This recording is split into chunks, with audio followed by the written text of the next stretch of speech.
International Tribunal finds U.S. guilty of crimes against humanity. The International Tribunal on Human Rights Abuses against was held October 23rd through the 25th at Malcolm X and Dr. Betty Shabazz Memorial and Educational Center in Washington Heights. A 1951 petition to the United Nations signed by dozens of notable, including Dr. W.E.B. Du Bois, Claudia Jones, Harry Haywood, and Paul Robeson.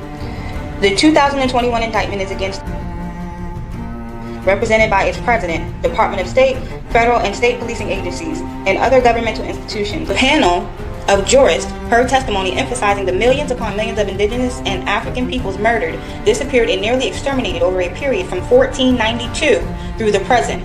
Further, the witnesses and prosecution argued that the wrongs have been historic and deliberate, with colonization, racism, militarism, imperialism, materialism, criminalization, patriarchy, neo-colonialism, and internal colonialism as part of the larger process that now manifests itself in medical and digital apartheid, chemical warfare, environmental violence, and racism, disinvestment, and a pandemic of accessible guns and drugs, with the majority of gun violence perpetuated by police and security forces in false claim of upholding law and order. In preliminary presentation of the testimony, police killings, mass incarceration, political prisoners, prisoners of war, environmental racism. Before I leave, I would like you all to hear from a secular source. October 23rd, 2021, in New York City within a United Nations building, an international tribunal of more than 30 delegates with more than over 100 witnesses who gave testimony over the course of 2.5 days, convicted and found the United States government guilty of 5 counts of genocide against Black, brown, and indigenous people. As I said, on the 23rd, it was officially announced that the International Tribunal, which had been set up,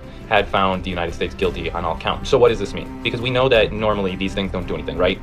The United Nations doesn't do anything ever. They're right now spending more time trying to petition and ask Israel to stop bombing the shit out of the Palestinians and to stop oppressing them. And I mean, that's really the modus operandi that they're going with. So we know that the UN is not very likely to take action against this. And we know that the US government isn't very likely to take action against this. This is a moment for organizing, because what these folks understand is that when this guilty verdict was come to, is no longer deniable.